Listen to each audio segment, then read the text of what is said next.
साथ रहिएगा और गौर से सुनिएगा। एक आयत है जो एक मसीही घराने में पैदा होते जैसे ही होश संभालते हम सुनते आते हैं और हम में से बच्चे बच्चे को याद है। पहले दो अल्फाज में बोलूंगा और बाकी आप उसको मुकम्मल करेंगे।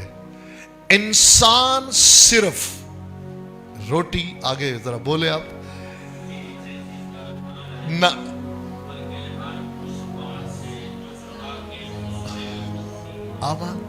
इंसान से आज ईमानदारी से बताएं, अक्सरियत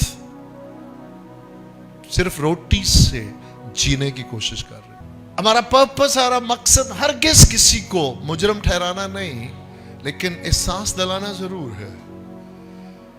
अगर आप और मैं हर रोज उसका कलाम नहीं खोलते तो खुद ही सोचें कि क्या हम यीशु मसीह के कलाम को अपनी जिंदगी में अव्वल दर्जा दे रहे हैं। वो कहते हैं कि इंसान सिर्फ रोटी ही से जीता ना रहेगा। इसका ताल्लुक किसके साथ है? ये फक्त इस फानी बदन के साथ ही नहीं, बल्कि इटर्नल लाइफ, हमेशा की जिंदगी के साथ है। कि वो जब तक इस बदन में, इस जहान में भी है, जब कुछ भी कर जाएगा तो वो जीता रहेगा। ये कौन सा वाला जीना है जो हमेशा हमेशा जीना है? रास्तबाज, अब देखें, जीता रहेगा।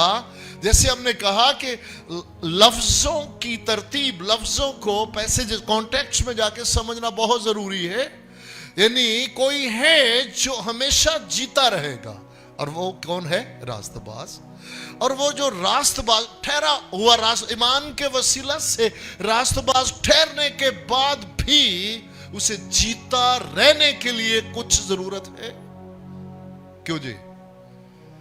मगर मुतफिक है तो जरूर हाथ हिलाए कि देखें, रास्तबाज, अगर हम रास्तबाज जीता रहेगा, खुदा का कलाम है, आमीन, लेकिन बीच में हम कुछ स्किप कर रहे हैं, कुछ मिस कर रहे हैं। वो जरूरी है क्योंकि वो बता रहे हैं कि इसके वसीला से वो जीता रहेगा। क्यों जी? ऐसे ही है ना।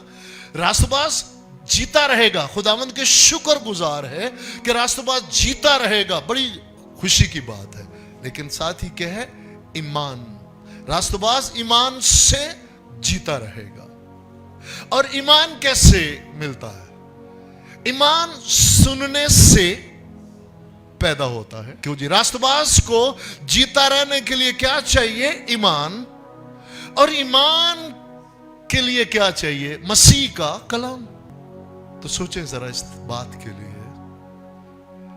कि आज जब इस तरफ निगाह करेंगे तो खुद बखुद अपने आप को जांचे और परखे।